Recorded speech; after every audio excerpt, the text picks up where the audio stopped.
Facies. Habíamos visto que facies relacionadas a alteraciones vasculares. Ahí en la última clase habíamos visto, ¿no es cierto?, que evidentemente había una de ellas que era la facies venosa o facies mediastínica, que nos hacía referencia a la obstrucción de la vena, ¿no es cierto? Cabo superior. ¿Por qué se caracterizaba, perdón? Edema en esclavín. ¿Qué más? Telangiectasis plectoral. Telangiectasis. ¿Qué son telangiectasias? Dilataciones capilares. A manera de una araña, ¿no es cierto? Luego, ¿qué más se caracterizaba? La ingurgitación De las venas del frente. yugular, ¿no es cierto? Yugular. ¿Había cianosis? Sí. ¿De qué tipo? Periférica, ¿no? Que contrastaba con el resto del cuerpo. De acuerdo al cambio de color, también podemos encontrar algunas facies que nos van a orientar hacia ciertas patologías. Si hablamos de cambios de color de la piel en la cara, ¿de qué color podemos hablar? Palidez, cianosis, ictericia, ¿qué más? Rubicundez, ¿no es cierto? El enrojecimiento de la cara. Por tanto, habrá una facies pálida, una facies cianótica, una facies ictérica y una facies rubicunda. Facies pálida. Cuando hablamos de la palidez de la cara, de la piel de la cara y del cuello, tenemos que pensar que el color está determinado por varios factores de la piel, ¿no es cierto? ¿Qué factores determinan el color de la piel? El pigmento, la melanina, es el componente más importante que va a dar el color, ¿no es cierto? Vasoconstricción o dilatación. Pero también el componente vascular, la irrigación. Otro componente, los carotenos. Por tanto, estos factores van a ser determinantes en el sentido de que mi tez va a ser más clara o más oscura. Pero eso no es patológico. El hecho de que yo tenga la tez más oscura que ustedes no quiere decir que yo tenga alguna patología, ¿no es cierto? Es un rasgo morfológico, es algo constitucional. Sin embargo, si encontramos la palidez de la piel y las mucosas, ahí estoy hablando ya de posibilidades diagnósticas. ¿Y en qué tengo que pensar primero? Anemia. Si encuentro que las mucosas están pálidas, voy a hablar de anemia. Seguramente hay varios tipos de anemia que las vamos a ir desarrollando, ¿no es cierto? O ya las conocen tal vez, cuando hablamos, ¿no es cierto?, de la megaloblástica, de la hemolítica, de la fesopriva, ¿no es cierto? Entonces cada una pues tendrá sus propias características, pero de inicio pienso en anemia, ¿no? Y tendría que buscar por qué está con anemia. ¿Será por una hemorragia? ¿Será por deficiencia? Bueno, y ahí vamos encontrando. Y estamos viendo que hasta los problemas renales están vinculados con la anemia. ¿Los problemas gástricos me podrán llevar a anemia también? Sí, claro. Porque seguramente, cuando hablamos del factor intrínseco, ¿no es cierto?, está relacionado seguramente pues, a la anemia megaloblástica. Y esa relación la tendremos que hacer después, pero al principio, al ver esa facies pálida, me va viniendo a la cabeza la anemia. Y luego tendré que ver las posibilidades diagnósticas. Sin embargo, también se ha visto, ¿no es cierto?, que la piel del anciano se vuelve menos transparente y acontece que también tiene la piel más pálida, ¿no es cierto?, más pálida, ¿no? Habíamos dicho que el componente vascular es un factor que determina el color. Si hay una vasoconstricción, evidentemente hay menos flujo de sangre periférica y también puede haber cierto grado de palidez. Como acontece, ¿no es cierto?, en emociones fuertes, por ejemplo, como el susto, donde hay una descarga adrenérgica, ¿no es cierto?, significativa, que va a manifestarse justamente por eso. Palidez, diaforesis, incluso por la piloerección, ¿no es cierto?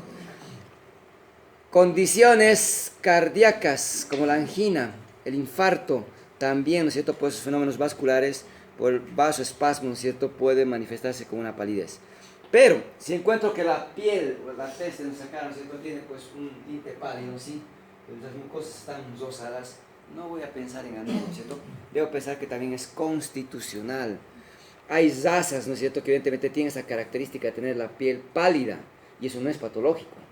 Sin embargo, también podríamos encontrar que acompañando a esa palidez de nuestro rostro, si encontramos que hay la falta de pigmentación, por ejemplo, en las faneras, como son los pelos, las cejas, pestañas, cabellos, ya puedo ir pensando en otro grupo de patologías. No voy a pensar en anemia, voy a pensar, ¿no es cierto?, en deficiencia de ese pigmento que hemos dicho que es la melanina. Y tengo que pensar en el albinismo. Seguramente vamos a ir hablando, y cuando hablemos de piel vamos a hablar mucho más profundamente de estos aspectos y lo vamos a detallar, ¿no es cierto?, en relación a otras patologías que hablan también de la despigmentación, ¿no?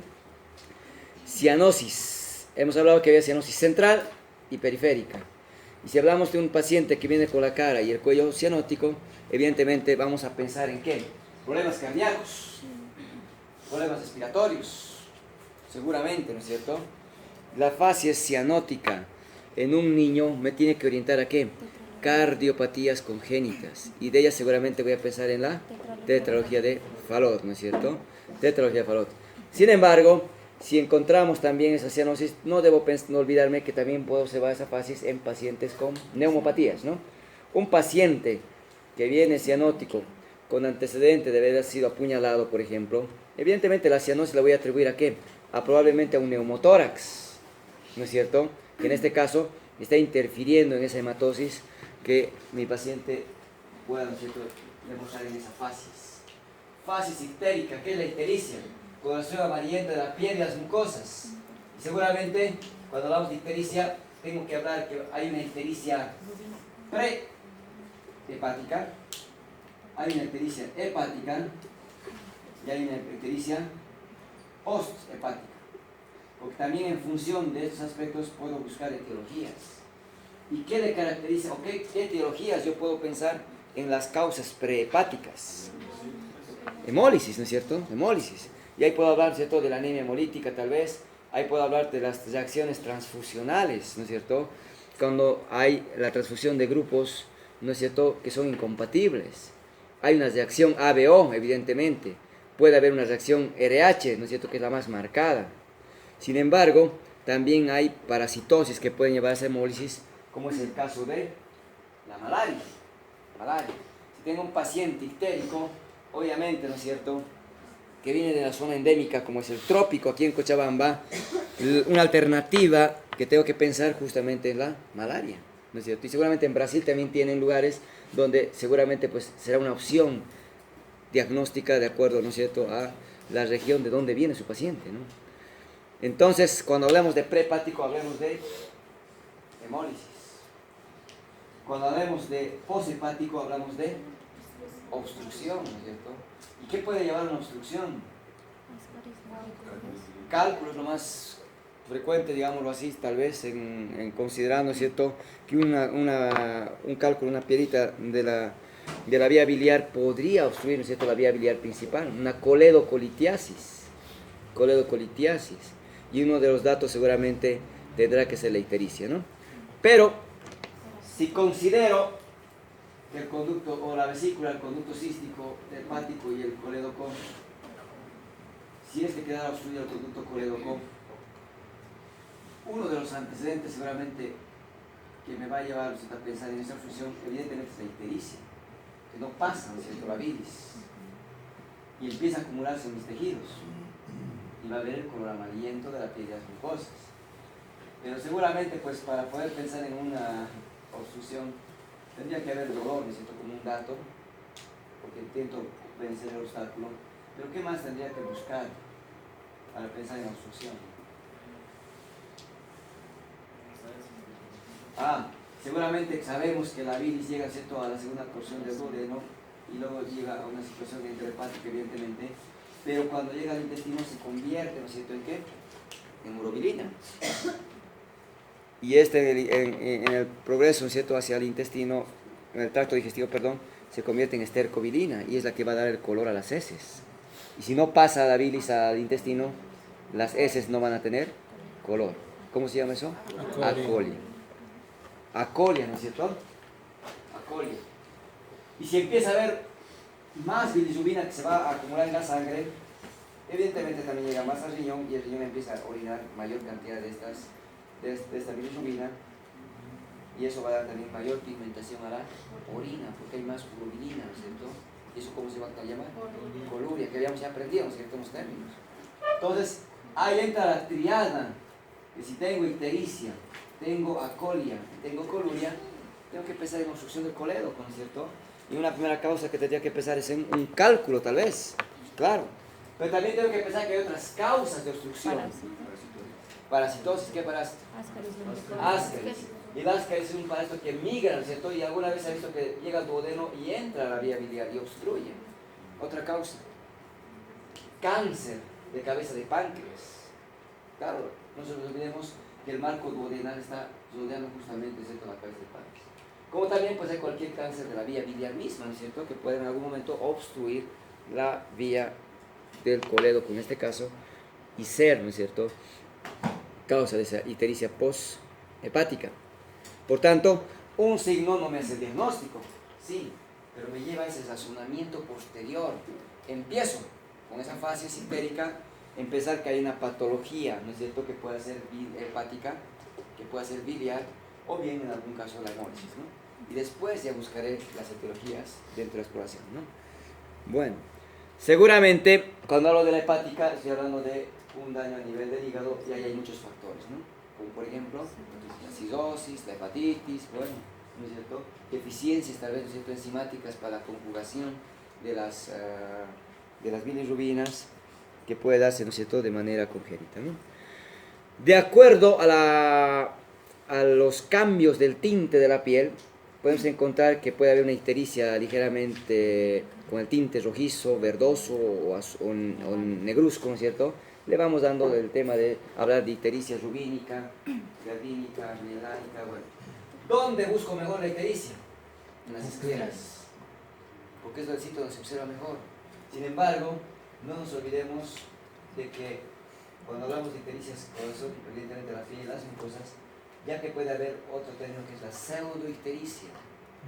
¿Qué es pseudo? Es falso. La falsa ictericia. Paciente llega amarillo a tu consultorio, donde van a ver las palmas que evidentemente están ictéricas y la piel, y evidentemente preocupado porque piensa que hay un problema en el hígado, porque el paciente lo asocia así, y viene a tu consulta y tú le revisas las escleras y están pues del color blanquecino.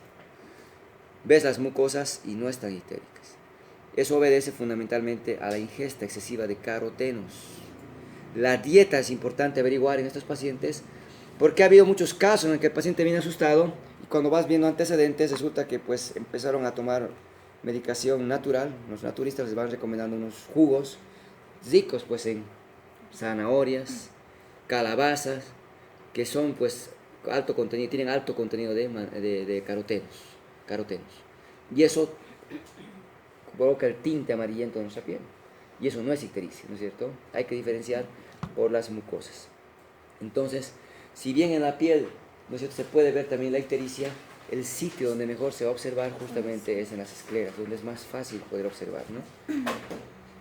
Dijimos el eritema, o la facies poliglobúlica, policitémica, como quieran llamarlo, el color, el enrojecimiento de la cara, puede obedecer evidentemente a la poliglobulia, como también puede obedecer a otros factores, ¿cierto? La quemadura de primer grado, me decían, tal vez puede ser el pudor también, ¿cierto? La vergüenza hace que la cara se vuelva de color rojiza. Hemos visto que también las emociones influyen en las facies, ¿no es cierto? Y habría que ver, ¿no es cierto?, también este aspecto. Facies caquéctica. Aquí hablamos de caras relacionadas al compromiso, ¿no es cierto?, cutáneo y adiposo. Seguramente, si voy consumiendo, ¿no es cierto?, mi tejido graso, y sabemos, y habíamos mencionado que había un acúmulo de grasa a nivel de las mejillas, ¿no?, la bola adiposa de Bichat. Si se va consumiendo, evidentemente hace que los pómulos sean más prominentes. Es decir, al disminuir o desaparecer ese tejido graso, vamos a encontrar que se acentúan los relieves óseos. Vamos a ir acompañando, ¿cierto?, que el componente muscular se va atrofiando, va a tener una hipotrofia o atrofia. Vamos a encontrar que puede haber un enoftalmo, ¿no es cierto?, y la piel adquiere un tinte pálido, ¿no es cierto? Y en algún momento pues vamos encontrando esta facies llamada caquéctica en las enfermedades consuntivas, como por ejemplo, ¿cuáles? Cánceres, ¿no es cierto?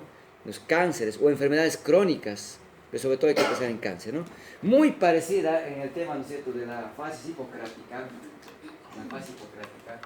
¿no es cierto?, donde evidentemente, si vamos a describir la hipocrática, igualmente hay esas estructuras óseas prominentes por el consumo de tejido graso, la nariz, ¿no es cierto?, aparece más afilada, los malares aparecen más prominentes, existe esa palidez tesosa que muchos comparan, ¿no es cierto?, como la leche con café. Ese tinte es muy típico, es muy característico de pacientes, ¿no es cierto?, sépticos. Entonces, seguramente pues vamos a encontrar también que hay cierto grado de sudoración en la frente que lo vamos asociando, y hablamos de la facies hipocrática, muy vinculada a pacientes sépticos, pacientes con peritonitis, pacientes con enfermedades, ¿no es cierto?, de alta gravedad, ¿no? Entonces, hablamos de que en algunos casos, por ejemplo, hay pacientes que pueden acudir con la presencia de nódulos. Ya vamos a entrar a lesiones de la piel para diferenciar qué es una pápula, qué es un nódulo, qué es un tumor, dependiendo del diámetro. Y cuando hablamos de nódulo decimos es una lesión palpable, que tiene un diámetro que va de 1 a 2 centímetros. Y seguramente estos nódulos que van infiltrando la cara le van dando contornos, ¿no es cierto?, nodulares, que en algún momento pues podemos encontrar la facies asociada, ¿no es cierto?, a la caída de las cejas, asociada, ¿no es cierto?, pues a los labios que están más engrosados, a ciertas zonas de alopecia también que puede presentar su paciente en manera de placas, ¿no es cierto?, que es muy común observar en la enfermedad de Hansen, ¿no es cierto?, en la antes conocida como la lepra, o en algunos casos en la infiltración leucémica, ¿no es cierto?, los linfomas también, que lo podemos describir, ¿no? Entonces, esta facies leónida nos va a orientar a esas patologías, ¿no?, a la leucemia, linfoma, o en algún momento a la enfermedad de Hansen. Entonces, esa es la facies leónida, que la podemos visualizar, ¿no es cierto?, seguramente en algún momento del consultorio. La facies renal, la facies nefrítica, hace referencia a lo que ya habíamos comentado, ¿no es cierto?, que si encontramos una facies edematizada, un edema facial que hemos visto, ¿no es cierto?, matutino, dijimos, que sobre todo se manifestaba por el edema bipalpebral, bilateral, teníamos que pensar en un problema de tipo renal, ¿no es cierto?, dijimos. Y cuando hablemos de renal, vamos a hablar de una insuficiencia renal, evidentemente, pero también podemos encontrarla, ¿no es cierto?, relacionada a lo que es el síndrome nefrítico o síndrome nefrótico, ¿no?, que lo vamos a conocer seguramente en detalle en semiología 2, ¿no? Entonces, la facies pálida, edematosa, ¿no es cierto?, pues edema bipalpebral, bilateral, hay que pensar en un problema de tipo renal. Endocrinopatías. Si recordamos que endocrinopatía hemos visto hasta ahora y hemos comentado, hemos hablado de la acromegalia, exceso de la hormona de crecimiento una vez que ha consolidado, ¿no es cierto?, la epífisis con la diáfisis.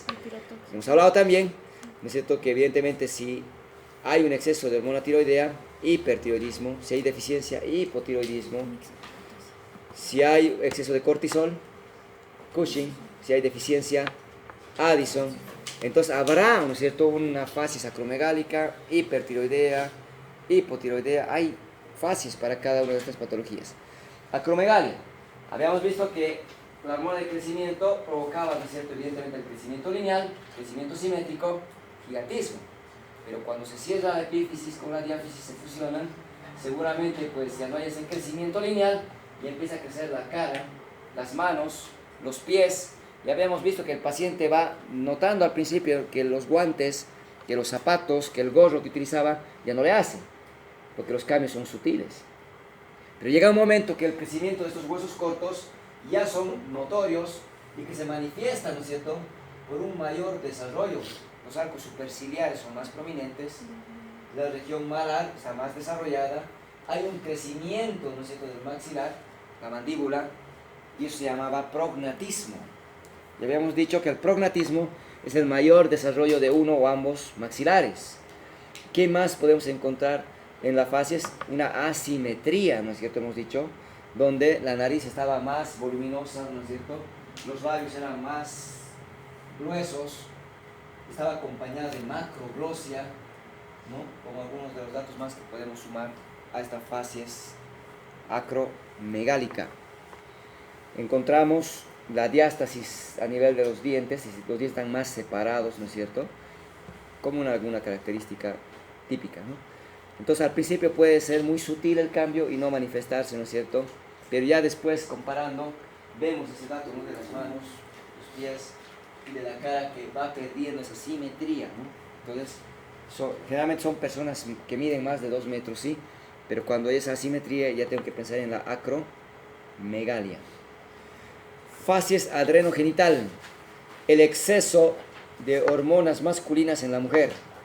El varón tiene estrógenos, pero en escasa cantidad.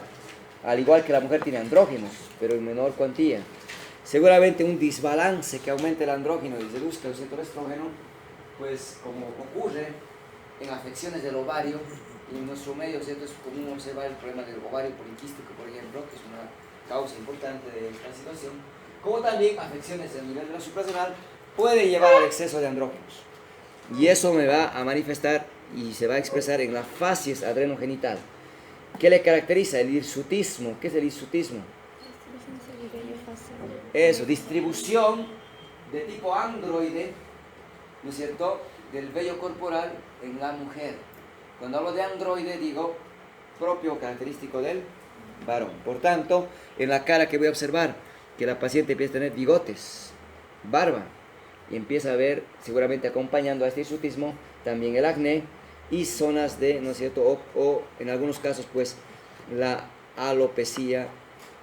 En realidad, en la mujer puede manifestarse la calvicie, pero la calvicie no se manifiesta o expresa como en el varón, ¿no?, de manera igual que en el varón, sino que se puede expresar como hipotricosis, disminución del manto piloso. ¿Ya? Entonces no se encuentra una calvicie marcada, sino bien una hipotricosis. Hirsutismo, acné, hipotricosis y enrojecimiento facial. Entonces, cuando encontramos un hirsutismo, acné, hay que pensar que hay un exceso de andrógenos en la mujer. Disminución del cortisol, Addison.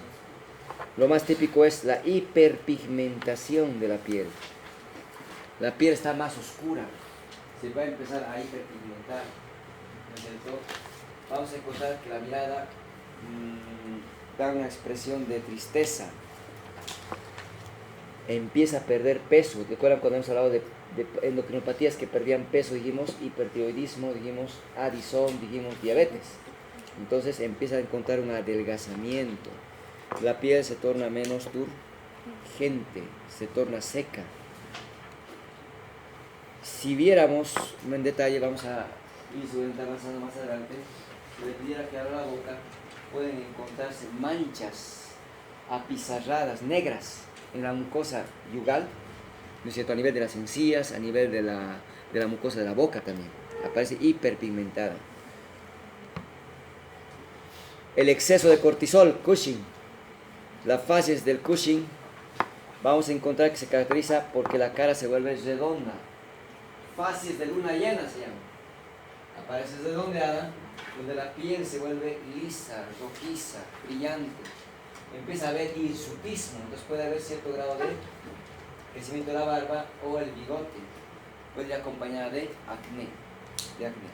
Entonces, si podemos ir describiendo, ¿cierto?, también esa cara redonda, rojiza, brillante, con hirsutismo, con acné, con la papada submentoniana, ¿no es cierto?, es lo que va a caracterizar al Cushing.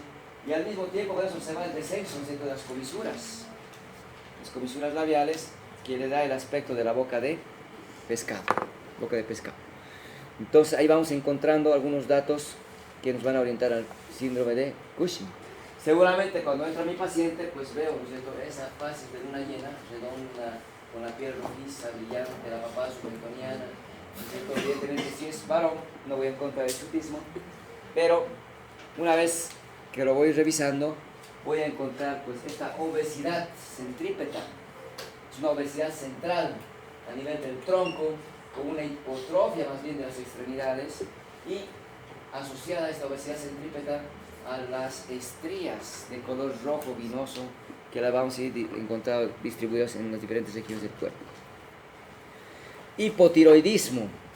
El hipotiroidismo en su fase avanzada la vamos a denominar como mixedema. Por tanto, hay una facies hipotiroidea o mixedematosa. ¿Qué le caracteriza a esta facies mixedematosa? Donde vemos que la cara está hinchada. Cuando hablamos de abotagada, hablamos de que está hinchada. Con la papada submentoniana, hablamos de esta congestión o este edema, ¿no es cierto?, a nivel de los párpados, que da la impresión de una mirada indiferente y la caída de la cola de las cejas. La caída de la cola de las cejas. La nariz es ancha, es aplanada, encontramos esa papazo mentoniana, esa inyección o esa hinchazón de los párpados y esta caída de los pelitos de la cola de las cejas. Que eso es lo que me va a orientar a un hipotiroidismo o mix edema. Nuevamente ahí vemos la caída de la cola de las cejas, la mirada indiferente, fase abotagada, inyección o edema de los párpados, ¿no es cierto? Seguramente aquí no se ve la nariz plana y ancha, porque se va acumulando, ¿no es cierto?, a nivel del tejido conectivo, ¿no es cierto? Diferentes elementos, los glucosaminoglicanos, y evidentemente también hay el edema, ¿no es cierto?, que se manifiesta por esta patología, ¿no? Nos va a dar esa facies abotagada. El hipertiroideo es el acelerado, lo opuesto, ¿no es cierto?, pérdida de peso, es una fase adelgazada, está la fase adelgazada, pero lo más llamativo, ¿cuál va a ser? El pelo es fino, es delgado, evidentemente no, el exoftalmo, ¿no es cierto?, nos va a llamar la atención.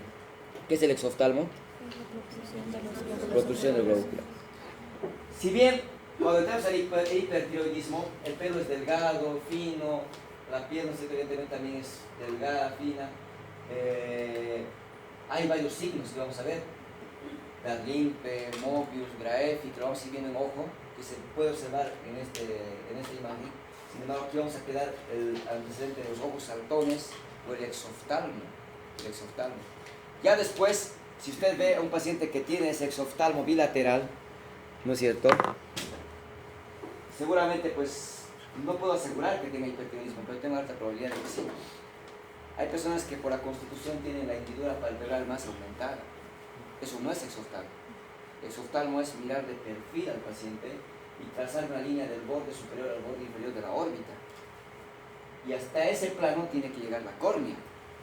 Si sobrepasa ese plano, hablamos de exoftalmo.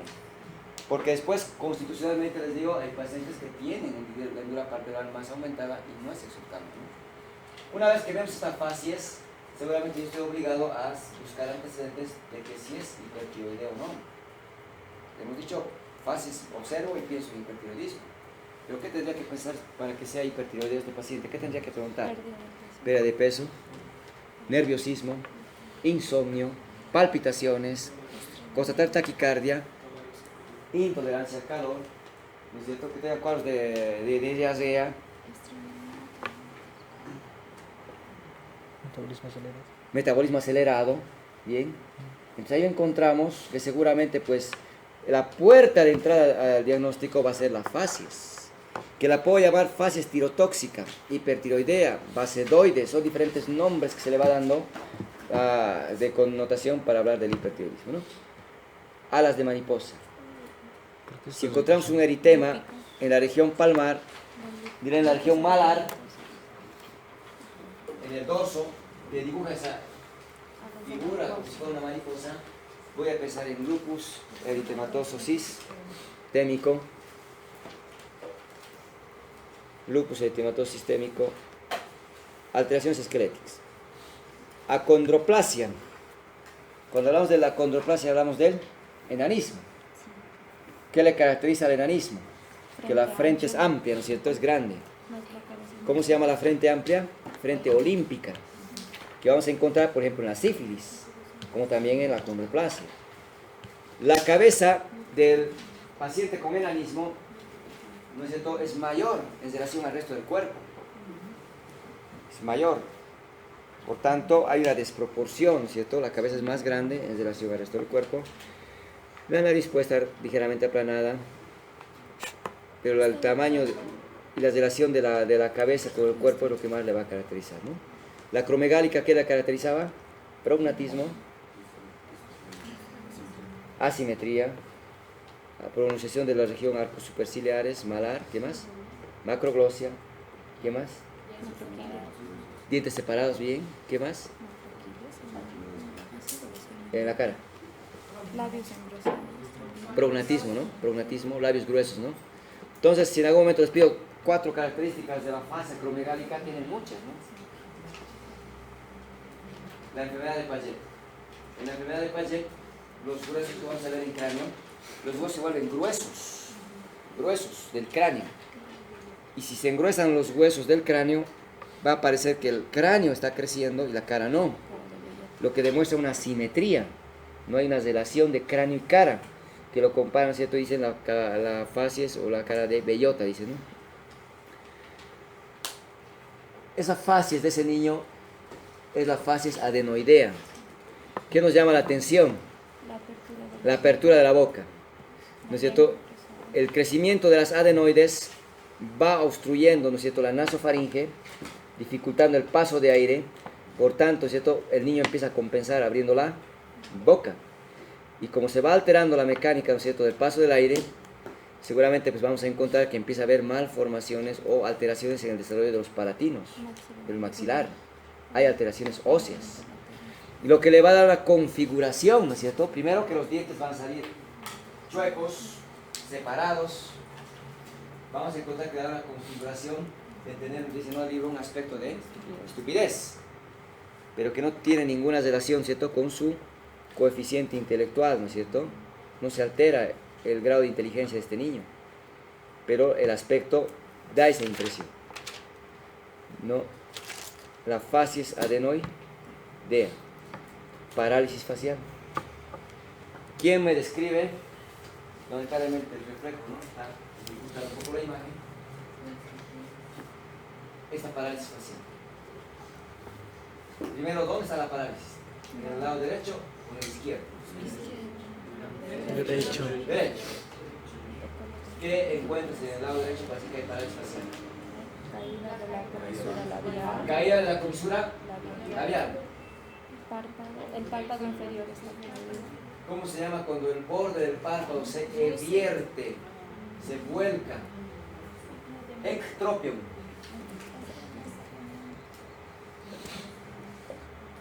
Cuando los músculos de la cara se paralizan, ¿no es cierto? Y ahí vamos a recordar, evidentemente, todos los músculos de la mímica o de la expresión facial están inervados ¿por quién? Facial, ¿no es cierto? Facial. Y no nos olvidemos eso, que evidentemente cuando hablamos de músculos de la mímica, son de la expresión, ¿no es cierto? Y ahí están, ¿quiénes? José Armando, ¿cuáles son los músculos de la mímica? Risorio. Risorio. Elevador del párpado. No, elevador del. ¿Qué es esto? Cigomático mayor, cigomático menor. José Armando. Bonito. Orbicular. Orbicular de los labios, elevador del ala de la nariz. Ya, coccinador. ¿Qué más? Todos los músculos que van a permitir hacer los gestos, ¿no es cierto? Expresar con el rostro diferentes emociones, ¿no es cierto? De la mímica, entonces todos los músculos de la cara, ¿excepto cuál? El elevador del párpado. El elevador del párpado superior está inervado por el tercer par, ¿no? Óculo. Por tanto, el paciente puede elevar el párpado. Si bien el orbicular está paralizado, y es la causa por la cual el borde del párpado inferior se vuelca hacia afuera, ectropio, pero el elevador del párpado superior permite que pueda levantar el párpado, ¿no? Entonces, ¿va a poder cerrar el ojo? El párpado superior va a cerrarlo, pero no va a cerrar por completo. ¿Por qué? Por el ectropio. Entonces, en esta cara estoy viendo que hay la imposibilidad de cerrar el globo ocular. Boxinador.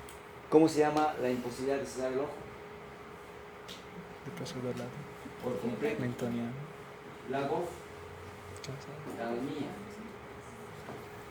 Entonces ahí encuentro lagoftalmía. Y si no puedo cerrar el ojo, no voy a poder lubricar bien, ¿no es cierto?, mi conjuntiva. Se va a resecar el ojo. ¿Cómo se llamaba eso? Seroftalmía, ¿no es cierto? Y empieza a haber lagrimeo. Y si hay lagrimeo, Ya. eso se llama epífora. El paciente va a tener epífora. Entonces tiene lagoftalmía, tiene epífora, tiene descenso de la comisura labial, tiene borramiento o aplanamiento de este surco, ¿cómo se llama? Surco nasogeniano. Sea niño, sea adulto, anciano, siempre este surco lo vamos a encontrar marcado. A medida que pasan los años, evidentemente aparecen más pliegues, más arrugas en nuestro rostro, ¿no? Pero el surco que vamos a encontrar siempre es el nasogeniano. que hay un aplanamiento, hay un movimiento, ¿no? Entonces, esto es fácil de verlo, ¿no es cierto? Seguramente cuando observamos un paciente con parálisis facial, ¿no? Pero la parálisis facial puede ser central o periférica. Es decir, si hubiera una hemorragia en el hemisferio izquierdo o un tumor que comprima las fibras que van desde la corteza y llevan la información a los núcleos motores de este par craneano, y desde ahí el par craneano, ¿cierto?, va a ir y se va a distribuir por los diferentes músculos que hemos mencionado, teniendo un recorrido, ¿cierto?, intracraneano y después extracraneano. Pues seguramente tendríamos que recordar que evidentemente tienen sus dos armas, ¿no?, la cervicofacial y la temporofacial.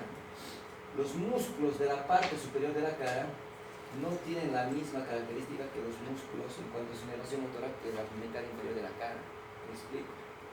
Si vemos este gráfico, podemos observar y recordamos, ¿no es cierto?, que la función motora de la corteza izquierda va a dirigir el movimiento de la mitad derecha de nuestro cuerpo. Si tengo una hemiplegia derecha, quiere decir que la flexión está en el hemisferio izquierdo, ¿no es cierto? Eso lo hemos visto en la marcha hemipléjica, en la marcha de Tot, ¿no es cierto?, o del segador. Bueno, seguramente consideraré que hay fibras motoras que del hemisferio izquierdo van a llegar a distribuirse evidentemente en los músculos faciales del lado derecho, ¿no es cierto?, y que van a ir a dar la inervación de estos músculos de la mitad inferior de la cara, evidentemente. Como también, ¿no es cierto?, estamos encontrando que van a la parte superior, evidentemente, van a los dos lados. Pero ¿qué característica más encontramos? Que del otro hemisferio también hay fibras que van a llegar a esos núcleos que también van a ir a dar la inervación a la parte superior. Es decir, la parte superior de los músculos de la cara reciben inervación de ambos hemisferios. Entonces, si hay este tumor que les he mencionado que comprime y que afecta al hemisferio izquierdo, ¿qué parte de la cara va a quedar paralizada? La parte derecha. ¿Qué parte? ¿Inferior o las dos? Inferior. Entonces, en una parálisis facial central, porque en este caso puede ser un tumor, puede ser hemorragia o una compresión, lo que va a afectar es la mitad inferior de la cara. Entonces el paciente va a tener descenso de la comisura labial, va a haber un aplanamiento de la surco nasogeniano, sí. ¿Va a poder silbar ese paciente? No. ¿Va a poder soplar? No. ¿Va a usar dientes? No. Pero ¿va a poder cerrar el globo ocular? Sí, porque no está paralizado el orbicular, porque no están afectados los músculos, ¿no es cierto?, del todo, pues los músculos de la parte superior de la cara. Pueden estar disminuidos en cuanto a su tono tal vez, pero puede haber movimiento. Por tanto, una característica de la parálisis facial central es que el paciente puede cerrar el ojo y que puede hasta fruncir, ¿no es cierto?, las cejas y arrugar la frente. Conserva todavía movimiento en la parte superior de la cara. Pero si seccionara el nervio facial, por ejemplo, una vez que se ha hecho superficial, ¿no es cierto?, una vez que se ha hecho superficial y la secciono o lo comprimo, estoy afectando la inervación que va a las dos mitades y le va a caracterizar por qué. El paciente está paralizado toda la hemicara. Y esa es la parálisis que hemos descrito. Si he descrito esta cara, esta es una parálisis facial periférica, llamada también parálisis facial de Bell. Cuando hablemos de parálisis de Bell, hablemos de la parálisis facial periférica. Y ahí me van a hablar de lagoftalmía, epífora, descenso de la comisura labial, ¿no es cierto?, borramiento del surco nasogeniano, imposibilidad, ¿no es cierto?, evidentemente de mover de cerrar el ojo, ¿no es cierto? Pero dependerá el nivel, ¿no es cierto?, también para que yo vaya encontrando ciertas características. ¿Esta es una parálisis facial o no? Sí. ¿Qué lado está paralizado? Derecho, ¿no es cierto? ¿Es central o periférica? Central. ¿O periférica? No, deja ver, ¿no? ¿Tiene algún borradorcito? ¿No? Tengo clines. ¿Tienes? Sí. Bueno, no se ve muy bien, pero Aquí el está. ojo está normal, ¿no? Entonces es una central, ¿no? Pero puedo observar bien, descenso de la comisura, se va aplanando un poco la... No es tan marcada el surco nasogeniano comparado con el lado izquierdo. Pero puedo observar que hay los surcos todavía, ¿cierto?, en los lados, ¿no? Entonces, voy a pensar que puede ser, ¿no es cierto?, evidentemente una parálisis facial central, ¿no? ¿Qué tipo de parálisis facial? Periférica, ¿no? Porque le pido que cierre los ojos, me has dado uno, el otro no. Observo que está visitando, ¿no es cierto?, por los medio ambiente que van, ¿no es cierto?, visitando la conjuntiva porque no puede cerrar el ojo, la oftalmía, simplemente puede haber lagrimeo, epífora, ¿no? No habría en realidad serostomía, ¿no? Bueno, eso sí no es obvio. Si bien hay la hesitación, no hay sequedad, ¿no? Hesita el polvo, todo eso, no habría serostomía, no van a colocar serostomía. Porque serostomía no hay lágrimas. Aquí más bien empieza a lagrimear, epífora, ¿no es cierto?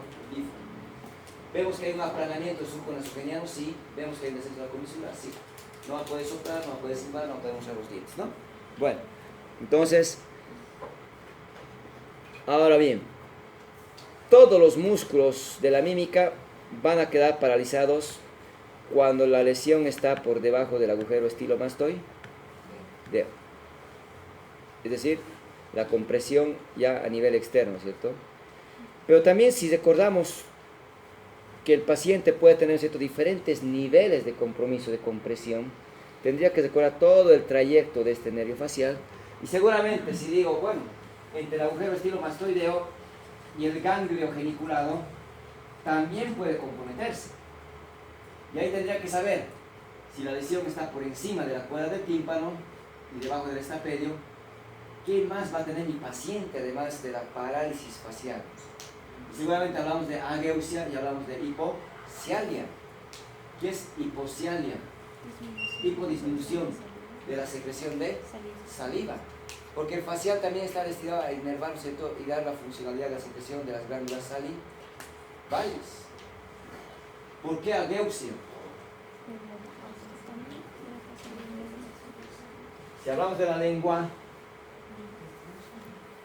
tiene tres inervaciones: motora, sensitiva y sensorial, el gusto. Y si considero la inervación motora, ¿quién le da la inervación motora de esas fibras transversales, longitudinales, oblicuas que forman la lengua? Los músculos intrínsecos. El hipogloso. Como también hay músculos extrínsecos, ¿no? Hiogloso, estilogloso, paratogloso, que también está involucrado, ¿cierto?, en el movimiento, pero ahí hablamos solo de la lengua, el hipogloso, motor. Y si hablo de la parte sensitiva, ¿quién recoge la sensibilidad de la lengua? Glosofaringio.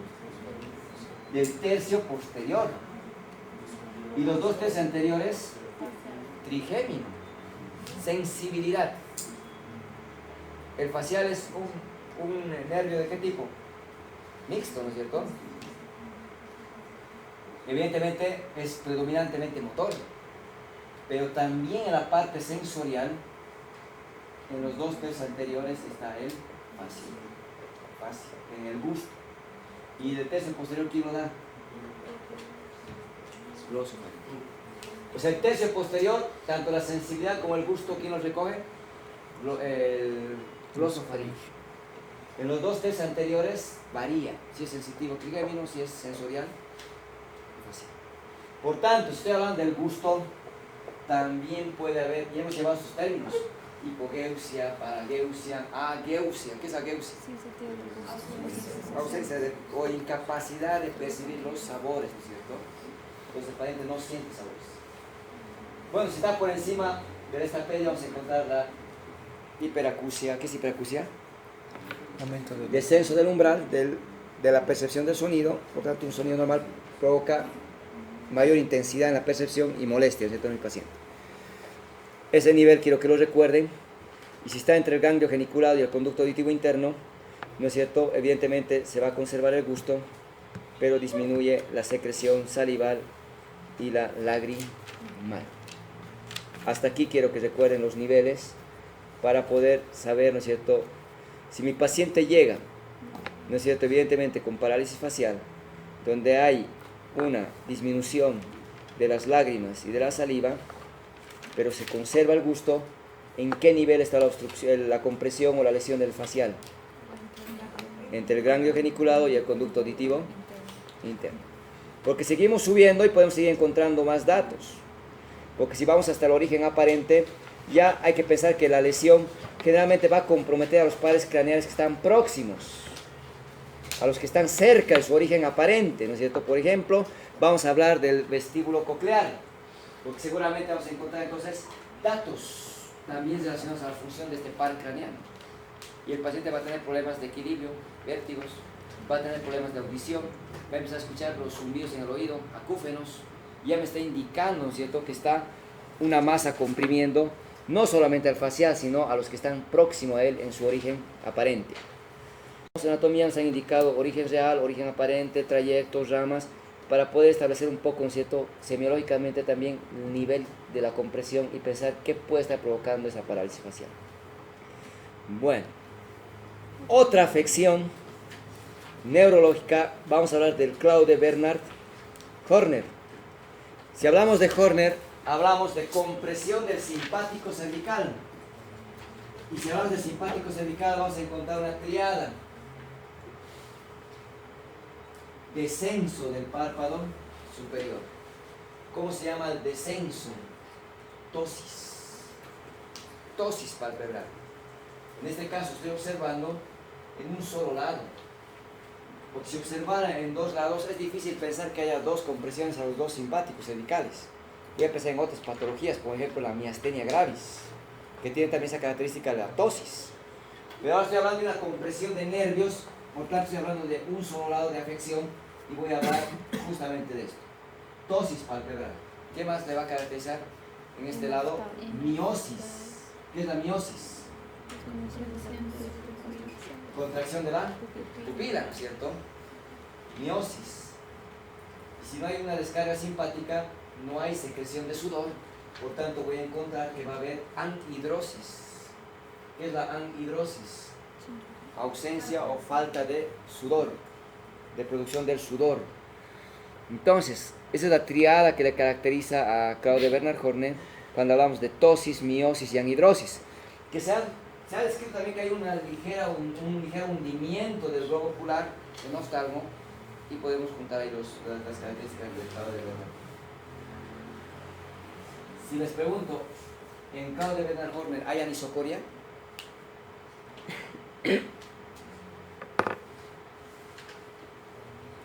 ¿Qué es anisocoria? Pupilas isocóricas fotorreactivas me han enseñado, ¿no es cierto? Es decir, isocóricas, pupilas del mismo diámetro, del mismo tamaño. ¿Qué es anisocoria? Diferencia del diámetro, una pupila grande y una pupila pequeña. En Claude Bernard Horner, ¿hay anisocoria? Sí, hay anisocoria. Porque estamos viendo que si bien una pupila está contraída sostenidamente y la otra tiene diámetro normal, hay diferencia de diámetros. Y tal vez el soporte básico de vida hemos visto que en pacientes con TEC que hay que ver y evaluar las pupilas, porque si hay anisocoria es de mal pronóstico. Sí, pero anisocoria no solamente hay en los problemas encefálicos, traumatismos encefalocraneanos como el TEC, ¿no? Sí es de gravedad y eso no debemos olvidarnos. Aquí estamos viendo también que los problemas neurológicos también me pueden dar, ¿no? O sea, hay anisocoria, sí, por la miosis que está generándose en el lado afectado. Esto yo creo que es fácil de detectar cuando hablamos de la facies sardónica o la risia sardónica, que es lo opuesto de la parálisis. Aquí todos los músculos de mi cuerpo están contraídos de manera espástica.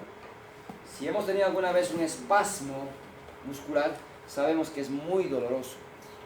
Imagínense que todos tus músculos se contraigan al mismo tiempo, el dolor que debe sentir el paciente, y considerando que el paciente está consciente, ¿no es cierto? Está consciente, por tanto siente un dolor inmenso, y como se contraen los músculos de la mímica, muestran los dientes, que da la impresión que estuviera riendo. De ahí va el término de risa sardónica, que a pesar de sentir semejante dolor, da la impresión de que se está riendo. Lo vamos a observar en qué caso. Tétanos. Y si veo un paciente con facies de risa sardónica y veo, ¿qué posición es esa? Opistótonos, ¿no es cierto? Opistótonos. Se está curvando por contracturas músculos de la región dorsal, ¿no? Como un arco. Debo pensar en tétanos. ¿Qué posición es esta? Ortótonos, ¿no es cierto? Como una tabla. Ortótonos. Y ahí veo la risa sardónica igual, ¿no es cierto? Entonces voy a pensar en tétanos. Facies bovina. La facies bovina tiene una característica. La separación mayor de los globos oculares. ¿Cómo se llama eso? Hipertelorismo. Muchos términos médicos que no lo hemos llevado, lo estamos llevando aquí nuevamente a describir ciertos signos. Y es más fácil recordar, ¿no es cierto? Ver ojos separados, digo hipertelorismo, que le caracteriza a la facies bovina, y ahí está, ¿no es cierto? El hipertelorismo. Voy a aprovechar la imagen, no es propia de la facies bovina, y aquí observan que hay un repliegue. Tenemos ese repliegue que une el borde del párpado, pero un párpado superior con el párpado inferior normalmente. No. Nuestros globos oculares vienen así. Nos ayuda para pegarnos muestras esa imagen, ¿no es cierto? En este caso estoy viendo este repliegue. ¿Cómo se llama este repliegue? Epicanto. Entonces, ¿qué es el epicanto? Es un repliegue, ¿no es cierto?, en el ángulo de la que une el párpado superior con el párpado inferior. Para que lo recordemos en algún momento nuevamente, ¿qué es epicanto? Facies febril. ¿Cómo es la facies febril? Eritematosa, ¿no? Ojos brillantes, diaforética.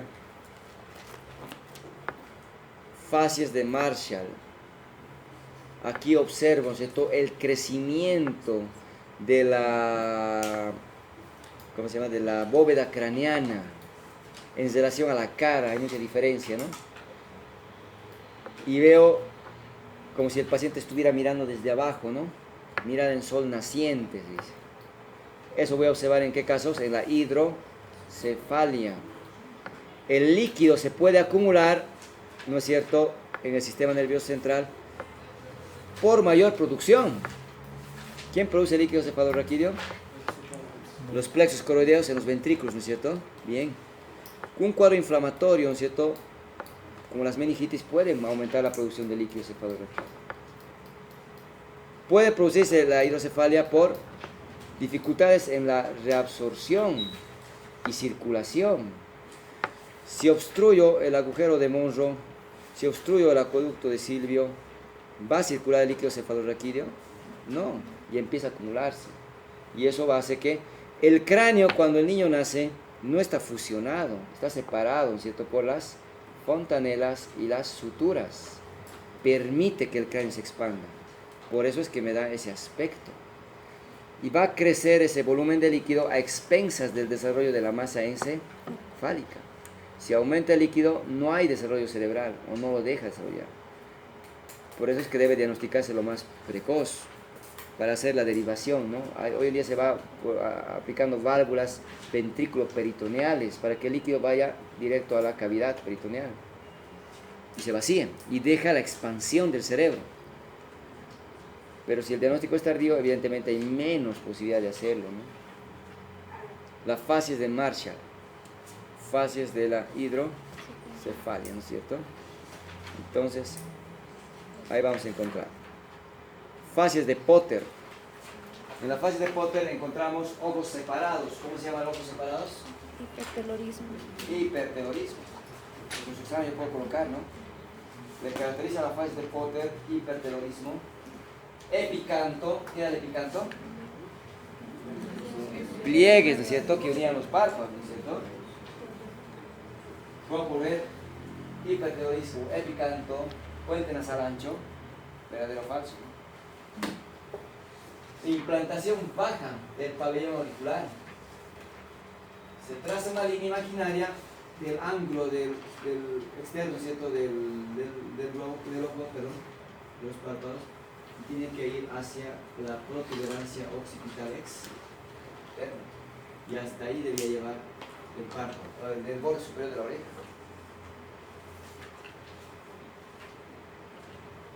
das una línea imaginaria del ángulo de la boca hasta la apófisis mastoides. Hasta ahí debería llegar el borde inferior de la oreja. Y estoy viendo que no está ahí, está abajo. Eso se llama implantación baja del pabellón auricular. Y tiene esa papada submentoniana. Cuando hablamos de las fases de Potter, lo vamos a asociar a problemas de tipo renal. Los quistes renales. Esa es la fases de Potter. Ya habíamos escrito que tenía hiperterorismo, nariz aplanada, ancha, papada submentoniana, implantación baja, ¿no es cierto?, del pabellón, que ahorita no la veo aquí la veo mejor.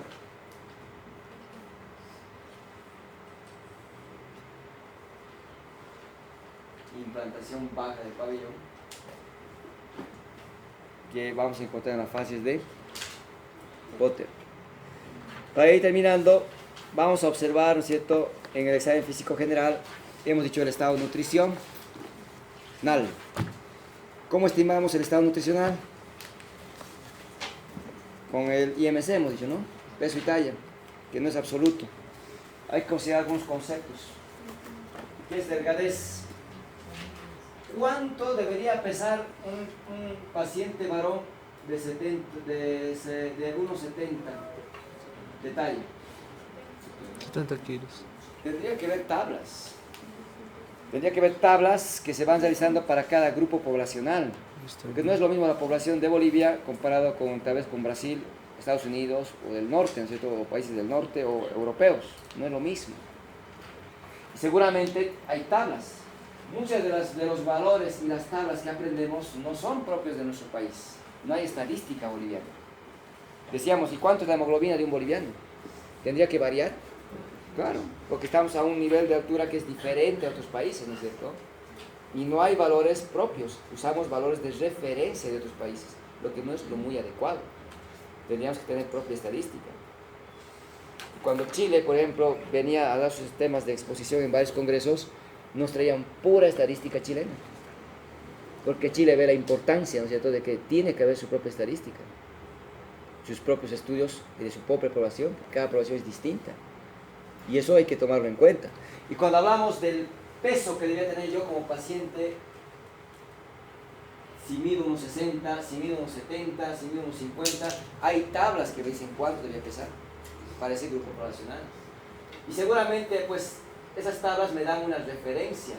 Y si mi paciente está sano y no tiene ese promedio que le han calculado para su género, es decir, masculino o femenino, y para su talla, pero está sano, hablo de delgadez. Y esto va muy relacionado al biotipo. Hemos dicho, ¿cierto?, el ectomorfo es delgado, pero no está enfermo. Cuando hablo de adelgazamiento, cuando una persona hoy viene indicándole, pues doctor, estoy perdiendo peso, ¿y cuánto le pesamos? 60 kilos. Y veo su historia y él pesaba pues 75. Ahora pesa menos de su peso habitual. Está perdiendo peso, está adelgazando, ¿no es cierto? Y evidentemente cuando hablemos de la pérdida extrema del peso, vamos a hablar de la desnutrición. Seguramente muy relacionado a un IMC menor del 17, ¿no es cierto?, cuando hablemos de IMC. La obesidad hace referencia al exceso, ¿no?, del tejido graso, que tenemos que considerarlo, que también, ¿no es cierto?, cuando está arriba de los 30 del IMC nos va orientando a la obesidad, ¿no? Y son datos que los vamos a tomar entonces como referencia. Si hablamos de peso ideal, ¿qué es el peso ideal? Es el peso que corresponde a las tablas que están establecidas. Si tengo el peso que establecen esas tablas, estoy con el peso ideal. Cuando hablo de un peso aceptable, cuando las tablas me dicen que yo debería pesar debería pesar 70 kilos, y yo no peso 70, peso 69. Hay mucha diferencia, pero no estoy en lo que debería pesar, pero es aceptable, porque está dentro, ¿cierto?, por lo menos en el margen que se dice el 10% del peso que debía tener mi paciente menor, o también mayor, ¿no es cierto? Entonces hay un peso aceptable que no lo voy a considerar patológico. Y seguramente hay pues básculas de pie, básculas electrónicas, básculas pediátricas que me permiten establecer el peso, ¿no es cierto? Y tallímetros, estadiómetros que me permiten establecer la talla y poderlas relacionar, ¿no es cierto? Y poderlas comparar y establecer lo que es el IMC. Hay patologías que se van a acompañar del crecimiento, evidentemente, y ahí vamos relacionando justamente el gigantismo y la acromegalia. Hace rato veíamos la imagen de la acromegalia y no se veía tanta diferencia, pero cuando comparo, ¿no es cierto?, con el resto, sí veo esa mayor altura, esa asimetría, rasgos dismórficos que habíamos mencionado. Entonces, podemos encontrar que hay tallas anormales en el exceso de crecimiento, como también, ¿no es cierto?, en la condroplasia, donde no hay el crecimiento, el enanismo. ¿Quién crece primero, la mujer o el varón? La mujer. La mujer, ¿no es cierto?, acelera, tiene un crecimiento más acelerado, más rápido, pero también llega a una, generalmente digo, ¿no?, a una menor estatura que el varón. Y digo generalmente porque no es regla absoluta, ¿no? Y eso dependerá de qué, del crecimiento lineal, mientras no haya el cierre de la epífisis con la diáfisis, mientras haya cartílago de crecimiento. Porque ya hemos visto que si hay un exceso de hormona de crecimiento, va a haber el gigantismo. Cuando hay el cartílago de crecimiento todavía sin la fusión. Pero cuando se ha producido la fusión, encontramos la acromegalia. ¿No es cierto? La acromegalia.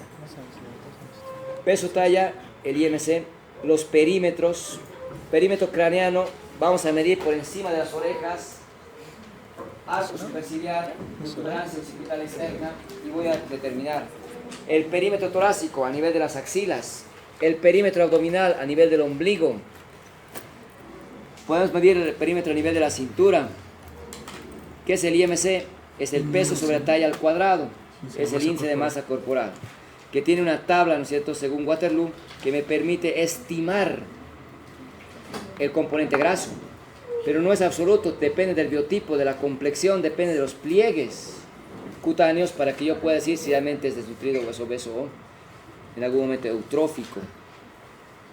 Esta regla ustedes la conocen y seguramente va a haber un caso clínico en su examen para que calculen el porcentaje, porque si es una quemadura pequeña, ¿cómo calculamos el porcentaje de quemadura? En base al puño, ¿no es cierto? ¿Cuánto corresponde el puño cerrado de superficie? El 1%. ¿Cuál es la que utilizaríamos más en quemaduras extensas? La regla de los 9. ¿Se acuerdan de la regla de los 9? Porque podemos utilizar la superficie corporal para estimar la extensión de una quemadura. Como también vamos a ver que en el cálculo de dosis de fármacos, en quimioterapia, en drogas antineoplásicas se utiliza el tema de la superficie corporal para calcular y dosificar. ¿Alguien se acuerda de la regla de los 9? La quemadura depende de la gravedad de ¿qué? De la profundidad. Ahí está la quemadura A, la quemadura B, la quemadura AB, pero también de la extensión.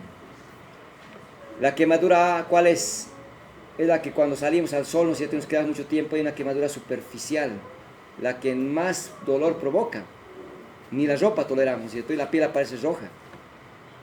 La quemadura B, cuando aparecen flictenas, cuando aparecen vesículas, ampollas. Y la quemadura C, ¿De tejido? cuando ya destruye todas las capas de la piel. La que no duele, porque claro, no hay inervación, ¿no es cierto? Entonces habría que ver que la profundidad es algo de gravedad, sí, pero también la extensión. Quemaduras extensas, evidentemente, ¿no es cierto?, demandan más gravedad. Tienen que recordar la regla de los 9. ¿Cuánto equivale la parte anterior de la cara, de la cabeza, perdón? 9%. La parte posterior. 9%, no. En el adulto vamos a considerar que es 9% todo. En el niño hay esa diferencia, ¿no es cierto? Porque la cabeza tiene mayor volumen. En el adulto, ¿cuánto vale la parte anterior? 4.5. La parte posterior, 4.5. Y eso hace el 9%. La parte anterior del tórax, 9%. La parte anterior del abdomen, 9%. La parte posterior del tórax, 9%. La región lumbar, 9%. La región genital, 1%. La parte anterior de la extremidad inferior, 9%. La posterior, 9%. O sea, mi extremidad inferior es 18%.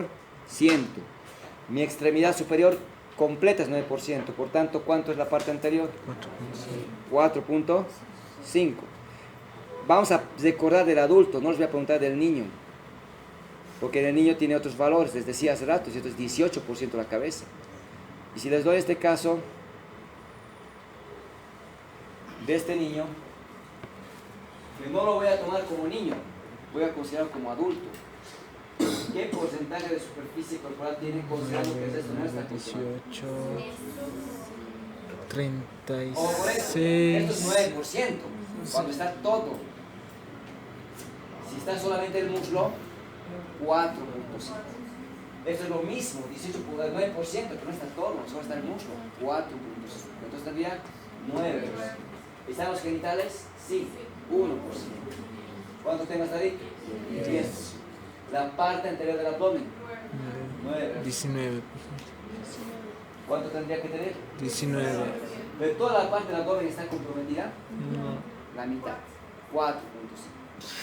Entonces, no es agarrar de rutina y decir 9%, 9, 18, no. Tengo que estimar, ¿no es cierto?, en ese porcentaje el compromiso también, ¿no? Y ahí vamos calculando, y ahí van a tener su ejercicio para poder calcular en un paciente que les ponga, no el dibujo, sino descrito, para que sea más fácil la comprensión de la extensión. Para terminar, hemos dicho que se puede evaluar la edad aparente. Puedo mirar el rostro de mi paciente y le calculo que tiene sus 35 años. ¿Cuántos años tiene el señor? 25. 10 años de diferencia, es mucha diferencia. El estilo de vida, la enfermedad hace que tu rostro pueda aparentar más edad de la que tengas. Y ahí va, que evidentemente es uno eso, la edad aparente. Pero también hay enfermedades raras, la progeria. Es una enfermedad, ¿no es cierto?, hereditaria, que tiene la característica de un envejecimiento precoz. Aquí sí hay un envejecimiento real. Si ve los huesos, si ve los tejidos, están viejos. Y evidentemente eso es una excepción de lo que estoy hablando, ¿no es cierto? Hay casos raros como la progeria donde hay un envejecimiento prematuro y fallecen, ¿no es cierto?, más tempranamente también los pacientes, ¿no? Bueno, aquí vamos a quedar. Signos vitales, empezamos la siguiente clase. Doctor.